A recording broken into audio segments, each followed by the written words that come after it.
Hello and welcome. It's good to see everybody tonight. Hello. Thank you all for being here. Such a great group, and it's not because, just because you're getting extra points. I'm sure you're like riveted and couldn't wait for everything that Dr. Lip and Dr. Harris had to say this evening and whatnot. But before we pass the baton over to them, we're going to kind of go around and introduce ourselves, any of the faculty that's here. I'll start off, Dr. Annie Brown, chair here of CMHC and CS department, the departments, and I'm so happy that you're here with us this evening. And what I'll do is I'm going to pass it off to Lube here in a minute. So I'm giving her a warning so she won't be taken off guard. And then Lube, you'll introduce yourself and pass it to someone else. After we pass the baton around to everyone who's all the faculty, it'll go back to Dr. Lip and Dr. Harrison. They will take over the show. So Dr. Lube Spiro. Hey everyone.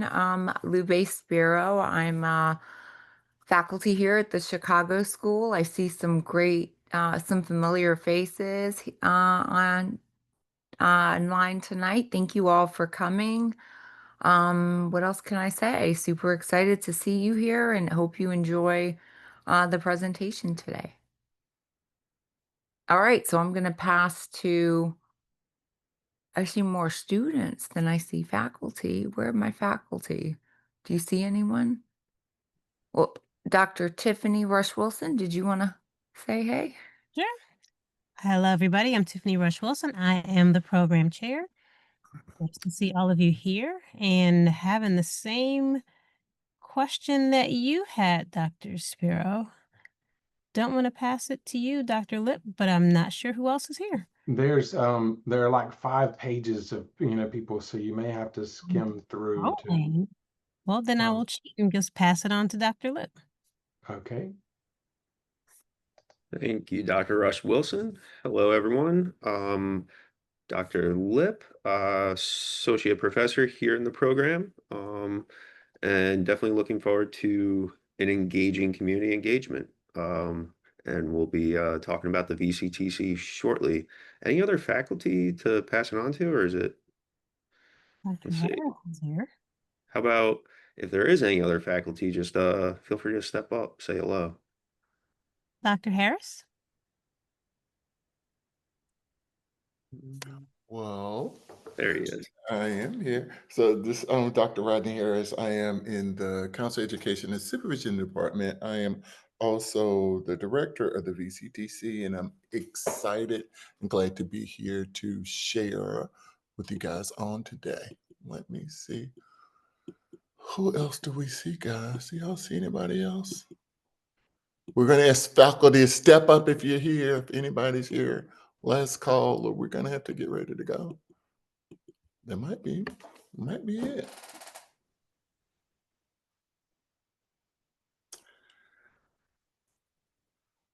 Dr. Brown, do you want us to get started? Yes, please. I want to make sure that we're a good steward of everybody's time Okay. here. Yes. And Yes. if Yes. we run into other faculty along the way, we could say we can pretend that we're actually finishing up and that they're coming in at the. I'm only kidding. We wouldn't do that to them. We would think about it though. Yes. We'll go ahead and turn it over to Dr. Harris, Dr. Lip for the program, and thanks for being here. Mm-hmm. Dr. Lip, I'm going to turn it over to you. Dr. Lip is taking first chair on this tonight. Thank you, Dr. Harris. As I share my screen with everyone, let's put this in presenter mode and see how that works out. There we go. Can everyone see that? Excellent, excellent. So as you all are aware from the announcement, hopefully you got those in your classes or email. Tonight we're going to be talking about getting to know the VCTC, the Virtual Clinical Training Center. It's something very unique to our department. If you're not aware of that yet, hopefully by the end of tonight's community engagement, you will be. And you'll learn a thing or two about what it is, what it has to offer, what it can do for you and what you could do for it. All right. So Dr. Harris, you kind of introduced yourself, being the director of the VCTC, and really this is Dr. Harris's creation, and I assist him. I'm the assistant director of the VCTC, and like I said earlier, I also teach a few courses here and there. All right. We're also going to have some help with those who are currently part of the VCTC, and they're going to give you a little inside scoop and explain, what it is, what they do there, and what opportunities perhaps you can be a part of as well. So with that, I'm going to hand it off to our doctoral students. Wherever you are, I can't see everyone, so I apologize, but feel free to step up, unmute yourselves, and take on over. I am here. There. How you doing, Sydney? Good, how are you? Okay. Hi, everybody. I am Sydney Spearman. I'm a third-year student in the Counselor Education and Supervision doctoral program. I've also been working in and with the VCTC for about 2 years. So I'm sure if you all have seen announcements in your courses about live labs, you've seen my name or even had a chance to have me facilitate a live lab or answer some of your questions. So just to give a bit of insight into what the VCTC is, overall, the Virtual Clinical Training Center is what VCTC stands for. It aligns with the various CACREP standards at the core areas, focusing on advocacy, counseling, leadership, research, scholarship, supervision, and teaching. The main objective of the VCTC and all of its different components is to assist learners with things like clinical work, training, advocacy, and community outreach. And there are a number of opportunities within the VCTC as well. So many of you might be familiar with the live labs, and those things happen in the master's level courses, CM 500, which is like the intro, 507, which is theories, 514 diagnosis, 550 diversity and multiculturalism, and then 564, which is career. We also have things, doctoral student presentation. So in our classes, we create presentations in theories and supervision, and then we present those to you all that you can come to and learn a bit more and also see some things that we're working on. We also do provide counseling services for referred clients and students. And so counseling for learners and community contracted partners, and also for military and military adjacent learners in partnership with the SCARS program, which is the Service Members Center for Academic Resources and Support. Volunteers from the PhD program actually provide counseling services and receive supervision from VCTC staff. So in addition to counseling services and supervision, we also have 10 big questions, and I'm going to toss that to Kaylin, but I'm going to mention something else really quick, just kind of a fun fact about the VCTC and some of the cool things that are coming out of that, in addition to the things that I mentioned already, is that we actually have an article in press in the Journal of Technology in Counselor Education and Supervision. So that is super fun. And then Dr. Lip and Dr. Harris are working on a couple of follow-up articles with Dr. Foster, and then Dr. Jane Hirsch, which some of you may be familiar with as well, a recent graduate of our PhD program, congrats to her, is also working on some things with Dr. Harris specifically like advocacy articles about the VCTC. So in addition to the things that you all see, there's also things happening behind the scenes when we're really getting out there and letting folks know about our program and all of the cool stuff that we do. So for the 10 big questions, I want to toss that really quick to Kaylin, and then we'll get into the rest of the things that the VCTC does. Hi, everybody. I am Kaylin Robinson. I am entering second year in the Counselor Education and Supervision PhD program. This would be my first term working with VCTC. So Sydney is teaching us the ropes right now. One thing that the VCTC does offer, and I see a question in the chat from Corey Jones about counseling and education services. So we're gonna also toss again to Jenna Elwell to kind of talk about some of those services on the back end. But one thing that I help out with the VCTC is something called 10 Big Questions. 10 Big Questions is an initiative that was started by Dr. Harris and Dr. Foster to kind of showcase the diversity of the university, show vulnerability among faculty and students, and build community. So basically what happens is that the selected learners and the staff, so we have a pre-selected list of people, and right now we're kind of in the midst of getting that started for this term, but we have a pre-selected list of professors and learners who will be interviewed. So the learner is going to choose 10 questions, rapid fire icebreaker style questions, as well as 10 regular questions from a list that we will provide to you, and record the video of them interviewing a professor.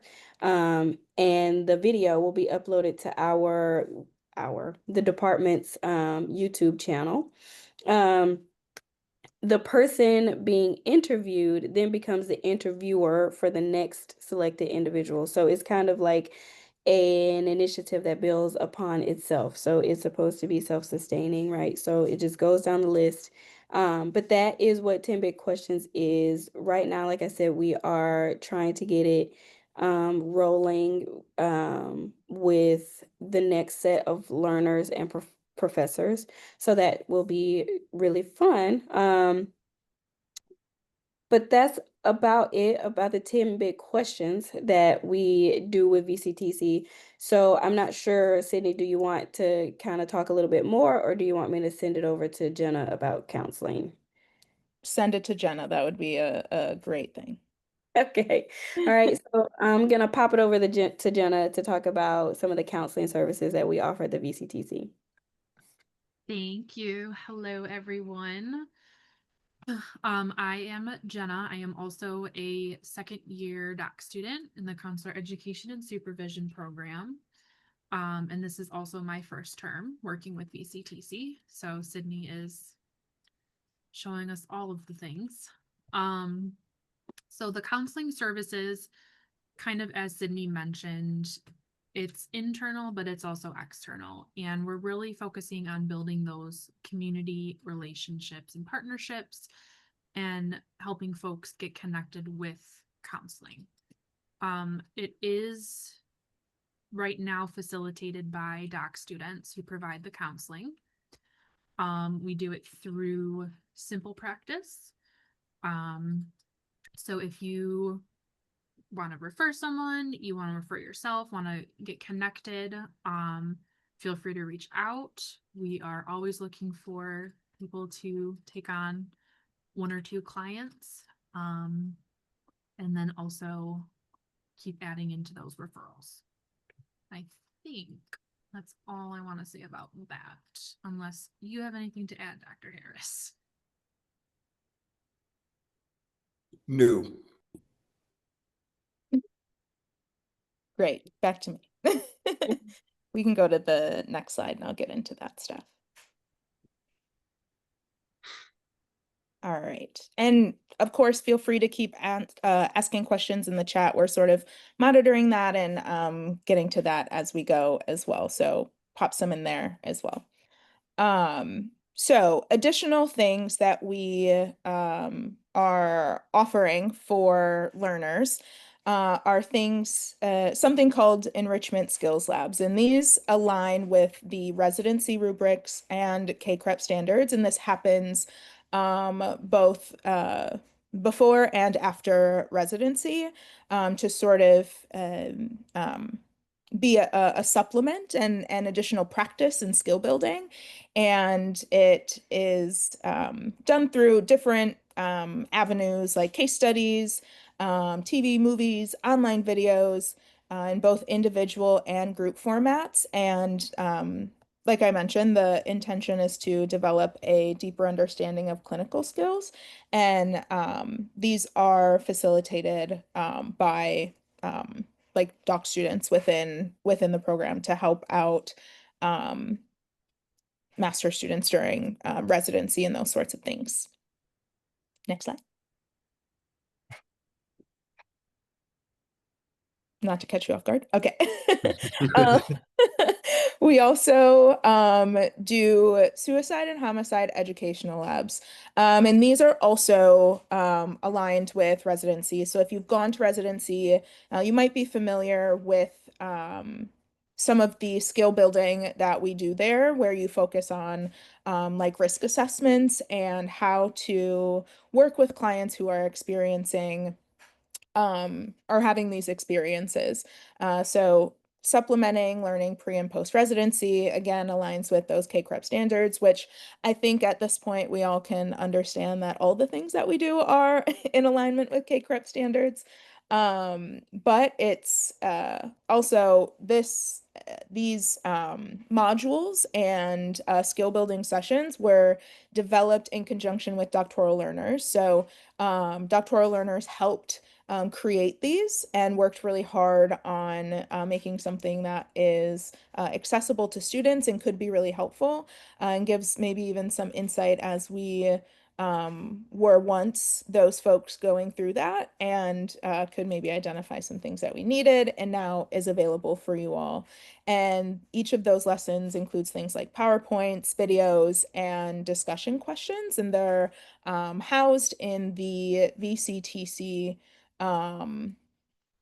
course shell in Canvas. Next slide.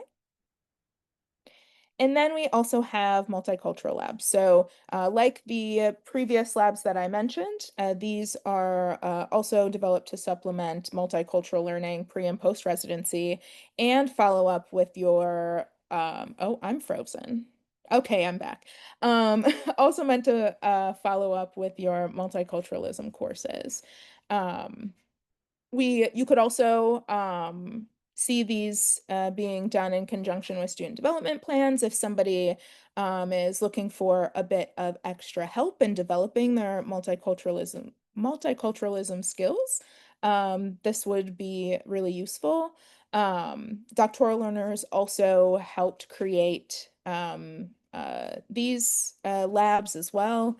And it really creates a space where master's students can start to and continue to think through things like cultural humility and cultural competence and really strengthening those skills. There are brief video components. Each video has a set of questions to help students think through how they might work with a client that is culturally or religiously different than them, and really build up those skills so they can feel more confident and more comfortable as they move throughout the program, as well as go into their own counseling practice following their program. Anything else that you wanted to add, Dr. Harris, about these? Dr. Harris is not going to add anything until we get to the presentation. Okay, sounds great. Just checking. I don't want to forget about you. Okay, next slide. Okay, so thank you. Thank you for all of our doctoral learners, Sydney, Jenna, Kaylin, well done.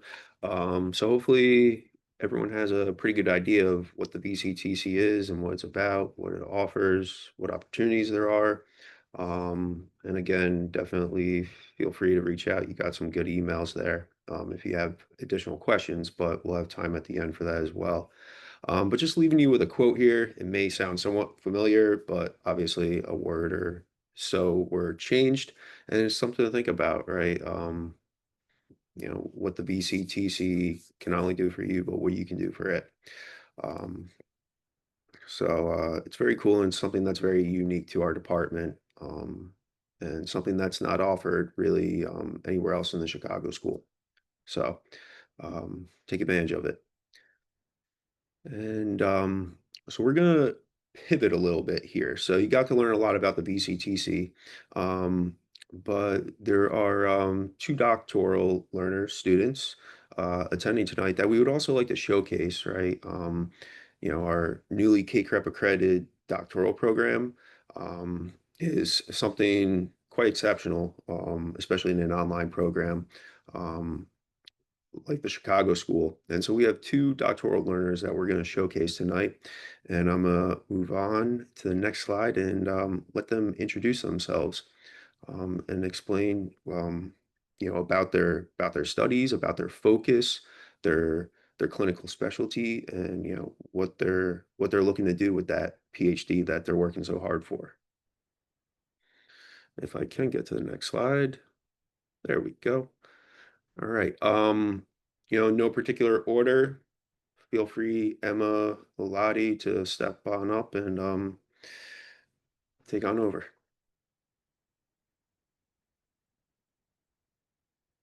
I can go since my name is to the left. I'm Emma Smith, and I'm a PLPC in Missouri near Kansas City. And I primarily work with adults in community mental health. And I really was so excited to come in for the PhD program. First, because I completed my master's program with the Chicago School and had such a wonderful experience that I knew that I wanted to go back and to be able to do more and wanted to be able to offer to future clinicians what I was able to receive myself from the incredible faculty and experiences like the VCTC at the Chicago School. So I've seen the VCTC from both sides, and now I'm getting to conduct research. I'm at the end of my second year working on my dissertation on the experiences of novice counselors that are working with kink-oriented clients and their self-efficacy in that, and really looking at ways that I can help influence education in the future for clinicians as they're going into human sexuality and really being diverse in the way that we look at that. So as a master's student with the VCTC, it was so incredible to get to sit with doc students at that time, really build relationships. And I got to be a part of these really rich discussions with other students in these live labs without faculty there, which we have incredible faculty, but sometimes there's some pressure. You want to look really good and do really well. And so in that space with the doc students, we got to just talk as a group and really dig into the material and work with the doc students that were professionals out in the field and were working, and they could answer questions and help guide us a little bit without that pressure of, am I doing well here? Am I sounding intelligent, and all the things that we want to have happen. So it built those relationships not only with each other, but also with other individuals that we could reach out to in that way. As a doc student, I have the opportunity to come in and be that person for the master students. We get to build those relationships on our side, and I get to flex those muscles that I really need to develop as a future faculty member myself, or a future educator. I get the opportunity to not only use teaching skills, but also supervision. I'm working with that group and helping to guide the discussion and really discovering not only my own strengths, but how strengths show up in the master's level students and how I can nurture those all within that hour. So not only is this an incredible benefit for learning and skill development, but it also is really reinforcing me finding my own authentic voice. And I think that happened also as a master's student. I got to hear what it was like to flex some of those muscles in a really safe space. And the last point that I have here is reciprocal learning. there is not a single time that I walk away from a live lab without going, there are such smart people in these cohorts, and I'm so glad to get to know them and hear their experiences, whether it be the master level students that I am getting to be a part of that discussion that they're working through with their live labs, or if I'm co-presenting. I've had both Sydney and Kaylin, and I have had such an incredible experience getting to hear different perspectives and different theoretical orientations. And so to me, that's such a rich and incredible opportunity that you really don't see other places. So it's, I'm quite honored to get to be a part of that. That's what I've got. That is a lot to follow after. Hi everyone, my name is Lolade Bakrin. I am also a second year doc student here at the Chicago School, well, finishing up my second year. We are in writing our dissertation time, so it's a lot going on. I'm also in the same cohort as Emma, so we both have had the pleasure of facilitating live labs in the VCTC. Think I'm getting ahead of myself. I am licensed in Georgia. I'm currently looking to be licensed in Florida, New York, and Texas. I have a primary focus on trauma-informed CBT as well as integrating telehealth into our spaces, which has kind of been the focal point. My dissertation topic is perceived professional readiness in counselor education. So I am currently powering through that. I keep saying thriving and surviving. But yeah, I kind of focus my work on just counselor development, and how can we apply technology into our spaces. And I think the VCTC has been a prime example of how we can do that. I am not alumni from this school, but I feel so welcomed. Just kind of learning with the previous learners, I had the opportunity to shadow Jane. So I kind of learned her style, which was it was way different from mine, but she was very helpful in kind of just integrating me into it. She kind of walked me through my first term as facilitator of the VCTC. So it was overwhelming, but I think in a good way because we got to learn amongst doc students. So I think learning from each other was like the most important part of my journey through being a facilitator with the VCTC. And that's one I appreciate the most in that. Because of how much I feel like I grew, and also just helping me kind of identify what I wanted to do with this degree when I was done. And I think I found my niche as supervisor. I love the role. I love the group sessions and everything that this had to offer. So I think that was like the best part of this program for me. But my biggest push with the BTTC helped me just promote counselor competency. I got to present at my first live conference with Dr. Enzor and Emma. We talked about financial literacy for new clinicians. So just getting to be a part of certain programs and initiatives for the school has been really great. Also got to do the Big Ten. So there's a lot of opportunities as doc students that we get to participate in and just kind of advocate for certain things. The VTCC, since I started, is growing and it's thriving. I think a lot of our input has I think every term they always ask us, how can we do better? What are some things we can improve on? And they're always making an effort to kind of change that. And so I've appreciated my time working with the VCTC and all the awesome people that I got to meet along the way.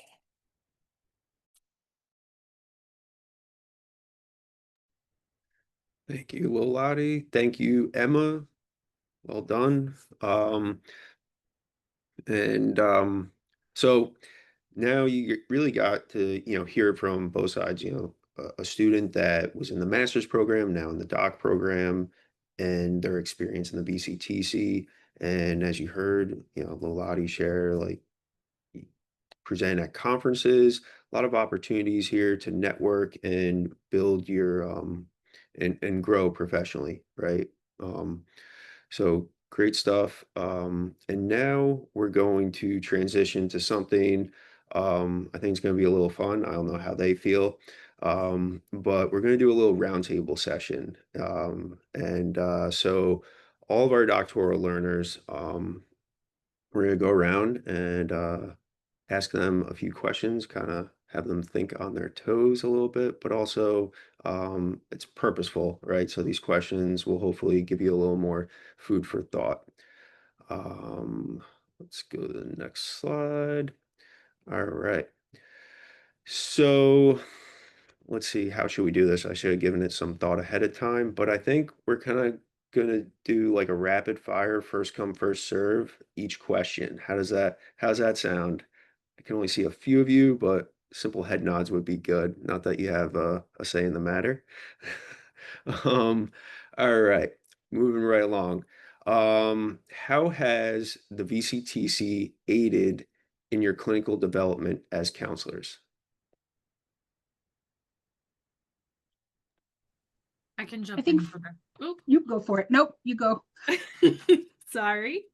I was just gonna say, so similar to Emma, I also graduated from the CMHC program with the Chicago School, and the VCTC labs were very necessary and essential to build on the material that you're learning in the classes, and also get that opportunity to chat with peers, chat with doc students, and really get a feel for the field from a different lens outside of being an instructor or just a student. And I think that was really helpful as development for a counselor, especially as a new counselor just entering the field. And to build off of that, it was so impactful to have real, really experiential learning, excuse me, with things like the suicide and crisis activities that were completed, the multicultural discussions, where we actually had to, flex again those muscles to see what it felt like to practice as a clinician in a place that was safe, but with examples that were relevant to what we were going to be doing when we were out on our own.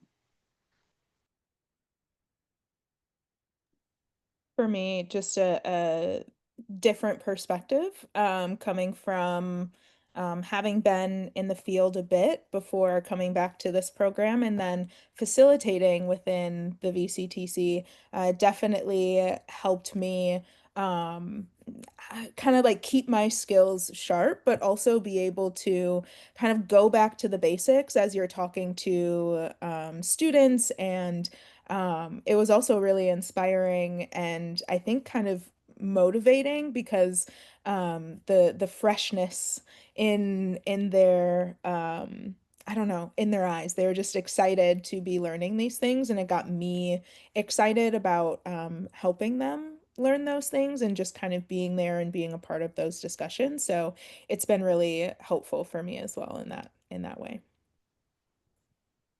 Yeah, definitely to kind of hang on the tail end of what Sydney said, like practice is very different in a way from the learning that we do in the master's course.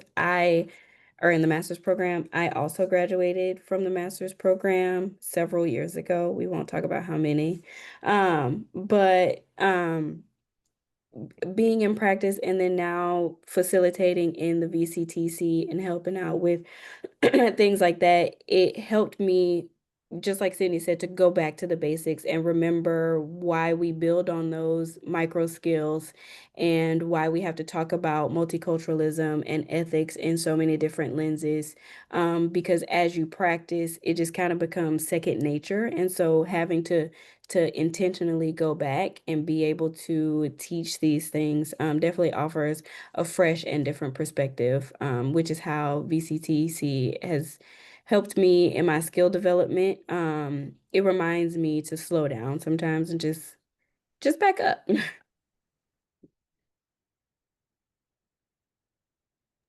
I think I'll hop on last. I think for me, as far as I was kind of incoming from straight from my master's program, so it really did kind of teach me to step into that leadership role, which is what I was kind of wanting as I was like getting my license and all the things. So as far as just different interventions, different things, it definitely taught me how to stay on a pivot.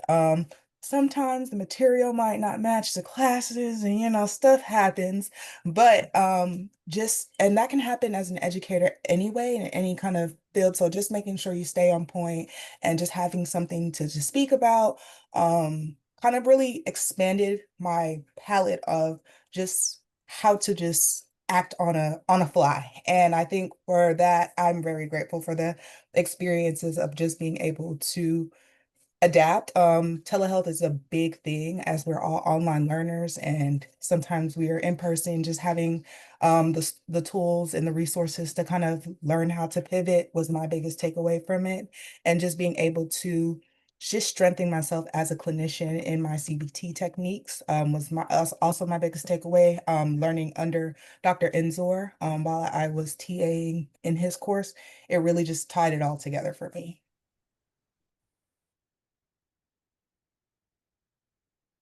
Excellent, excellent. All right, so moving right along. What leadership, and I know that some of you spoke about this, but feel free to um, add on to it or, just reiterate. And for those of you that didn't have a chance to share, what leadership, research, and/or scholarship opportunities um, have you had through the VCTC?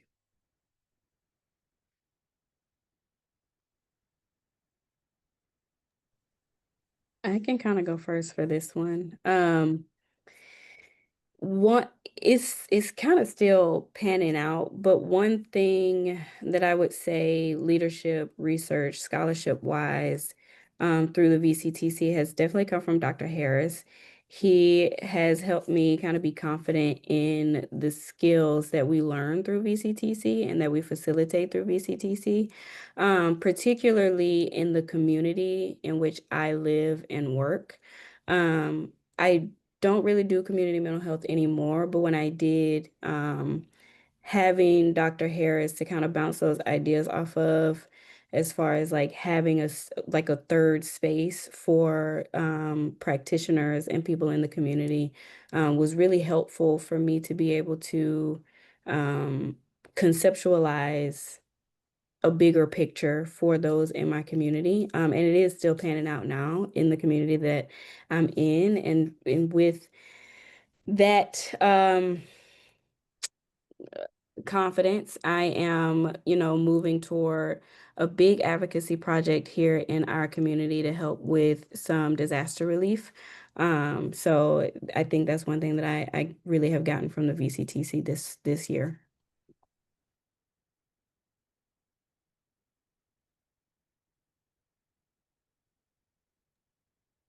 I'll share. So I think in the realm of like scholarship and leadership, it's really helped me develop some of my teaching style, which has been absolutely wonderful. Getting to work with students in that way. Whereas, I might not have had as much of an opportunity to do that maybe other places.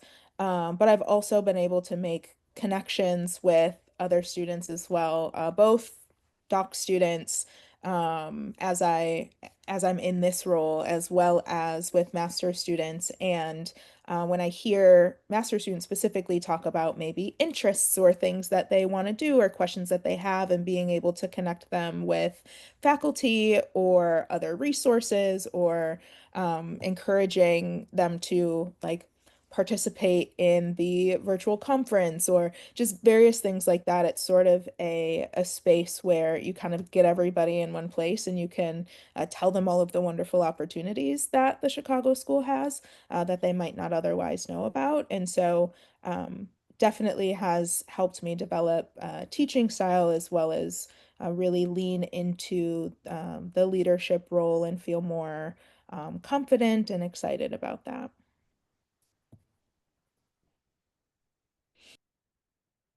I can jump in again. So as far as for me, just again adding different things to your resume, I've been through the VCTC. I made connections with Dr. Lip. I was his TA at Res 1 last year.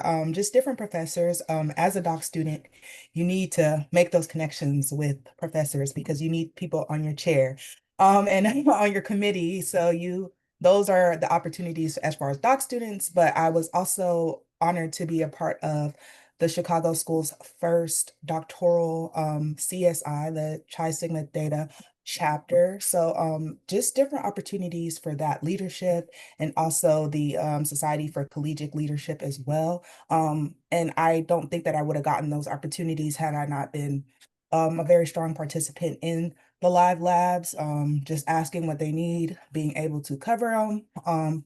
Licensure was a big thing for me, just trying to get fully licensed, going from the master's to just kind of jumping in a doc program. It's a little bit challenging, but there was a lot of support.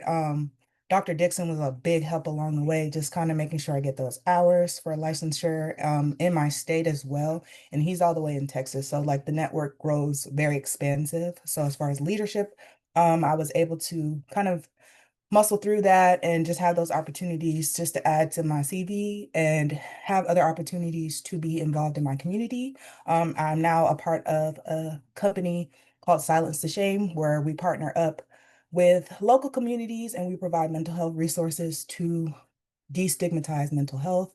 So just kind of just those small opportunities coming and seeing those and then being able to engage in those has kind of helped me grow as a counselor.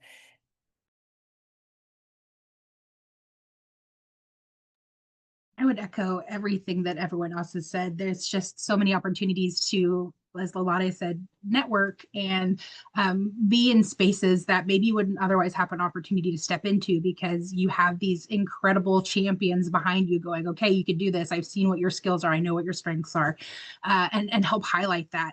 And to give Dr. Harris his flowers, the work that was done in internship with my cohort, getting to take that into the VCTC Live Labs and be able to sit in conversations that maybe were uncomfortable but not unsafe, and really getting us to stretch in a way is so incredible.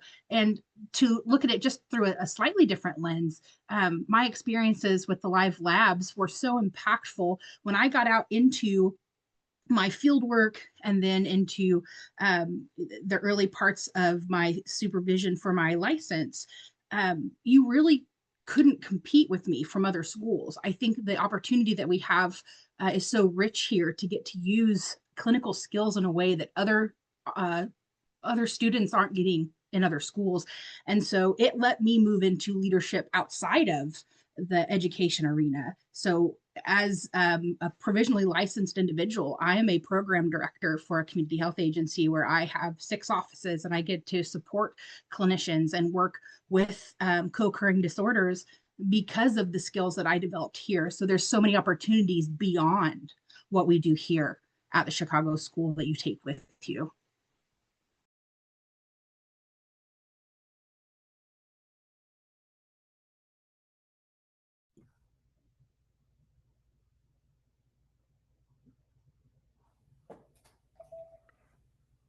Okay, so let's move it on to the next question. And yeah, first come, first serve. What have you learned about clinical supervision through your involvement with the VCTC? I'm gonna jump in on this one because Dr. Harris called me out in the chat. So, prior to entering the DAC program and really getting involved in the VCTC, I surprisingly had a very strong case of stage fright and could not do live presentations or presentations in front of lots of people. And this has helped me really gain confidence and in that leadership style to be able to continue imparting this knowledge and support onto master's students. And through the VCTC Live Labs, answering the questions, helping really get those answers and just further the needs of those counseling master's students.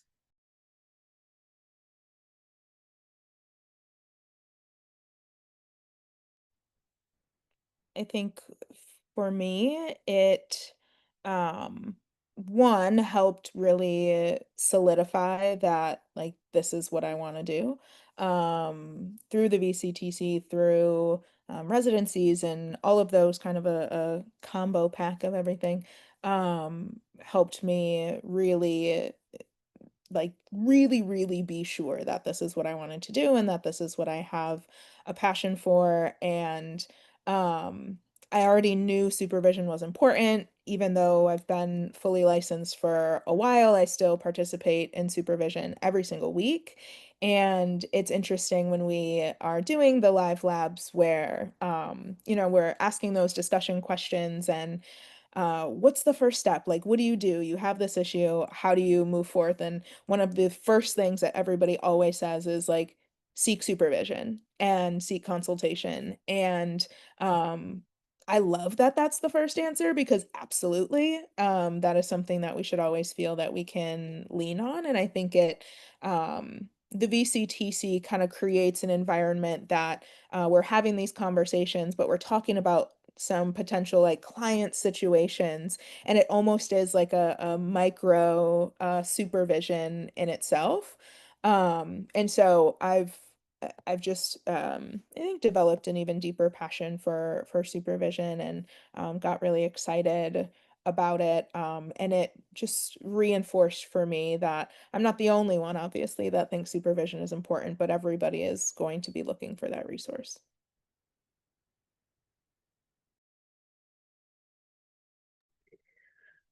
Um, for me, I through involvement with the VCTC, I have definitely learned more about my style and what works for me and how to engage counselors in training in effective supervision rather than just kind of showing up, which is unfortunately one of the supervision experiences that I have encountered through practice. So that was one skill that was really valuable to me working through the VCTC, like in first year of doctoral program, which is kind of getting a hang of what works, what doesn't work, what feels comfortable, what feels uncomfortable, and how to engage counselors in training in that line as well.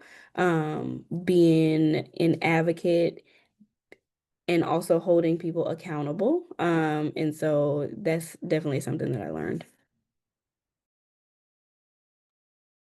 Yeah, to build off what Kaylin was talking about, it's really so helpful to be able to see what it's like and feel what it's like to take your supervision model that feels right for you and then apply it to a very diverse group of students and see, okay, it's not just the way that I approach supervision, but what does it look like to actually work with different students and use it in that way?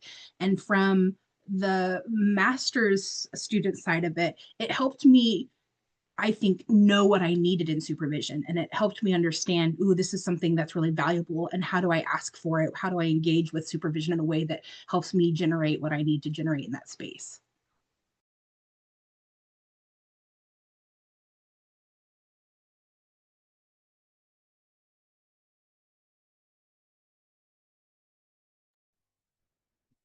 Okay, thank you.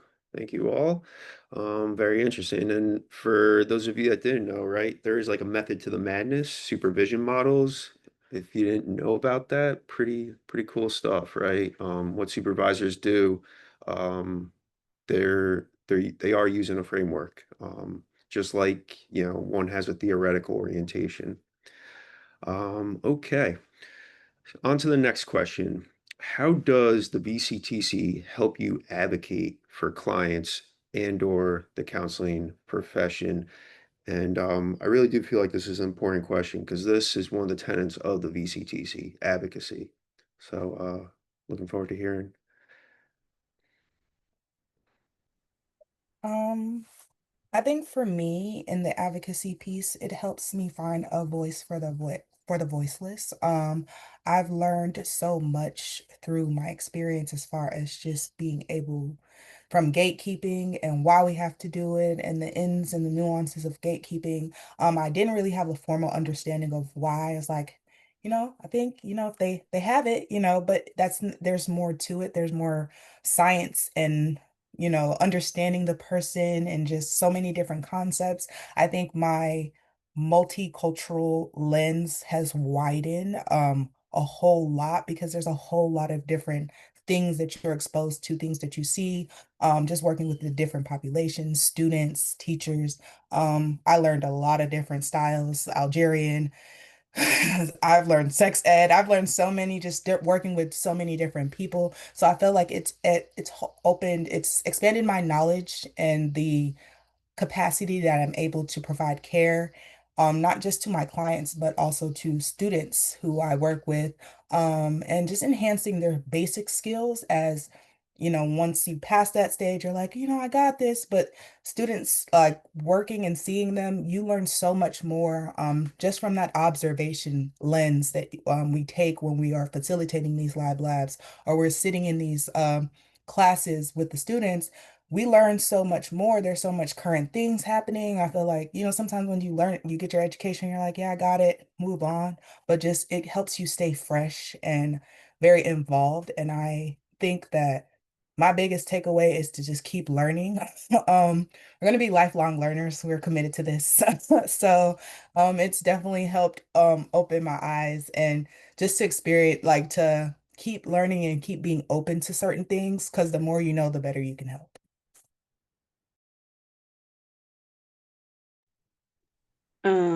Yes, Lolade, I definitely agree with that. And I also like agree with the multicultural aspect of it. Like being able to see multiple different perspectives, how different students conceptualize different case studies and things, really helps me in practice and through the VCTC to be an advocate for not only the case study clients, but also real life clients when we're sitting across from them.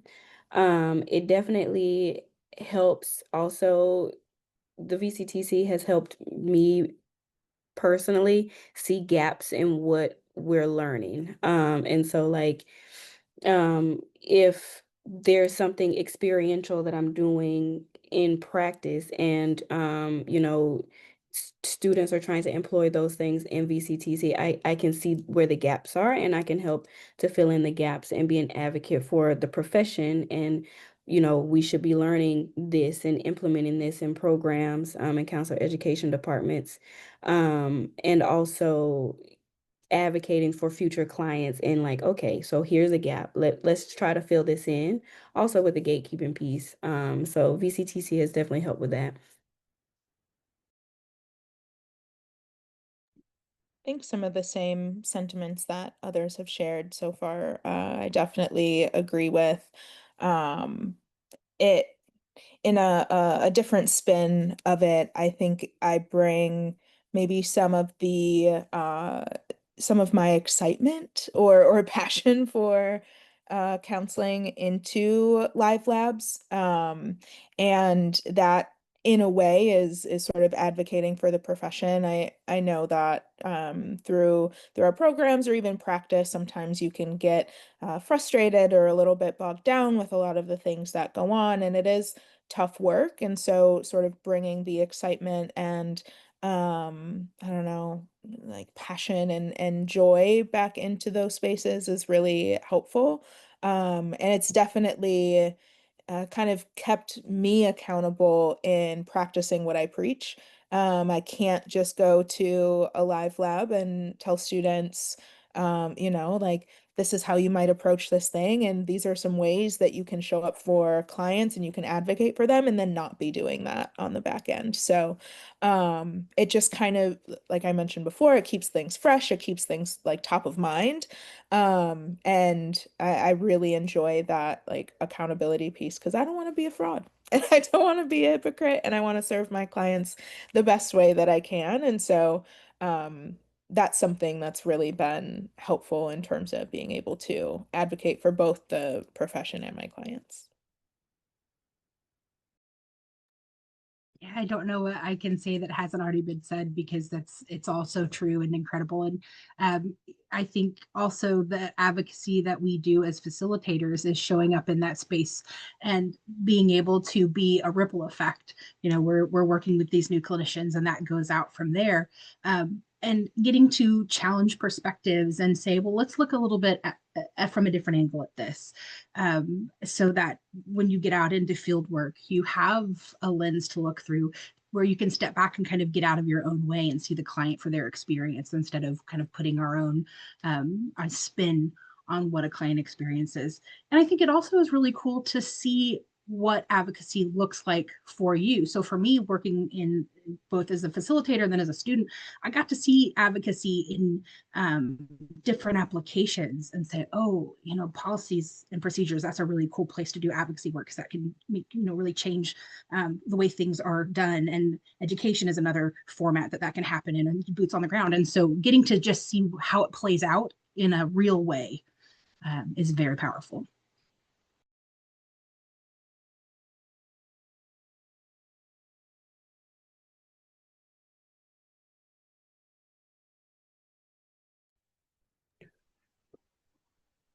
Okay. Since we are getting down to the wire here, I'm gonna throw a little curveball for the last one. You like that one, Dr. Harris, huh? So the question, explain your overall experience at the VCTC. I'd like to hear from all of you. One word, explain it.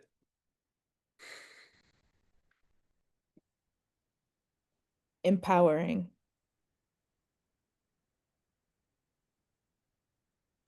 Supportive.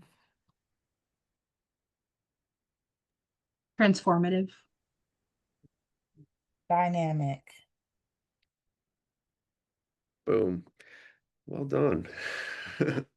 Um, no, I definitely appreciate each and every one of you sharing and answering the questions based on your experience. And so hopefully everyone out there, you got to see there's definitely a lot to offer, especially within our department and within this particular initiative, the VCTC. You might have heard of the 10 big questions that were discussed tonight. Feel free to check out the YouTube channel. There's a lot of good episodes on there. So if you're not familiar with it, and so moving right along, no resources, but questions, comments. I don't know if we have time. I'll let maybe we have time for a question or two if need be. What do you say, Dr. Harris?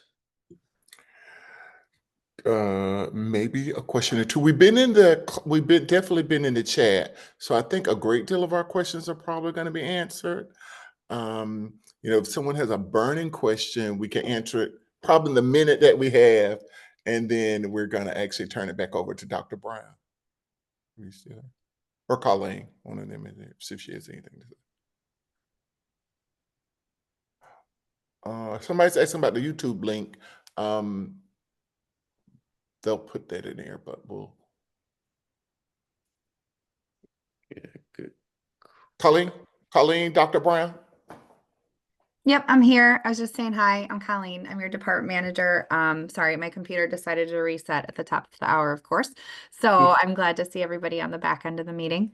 Yeah, I will throw our YouTube channel in the chat, and this recording will be posted, and the link will be shared in the online forum where the announcement was for tonight's meeting. And then you can find the YouTube channel there as well.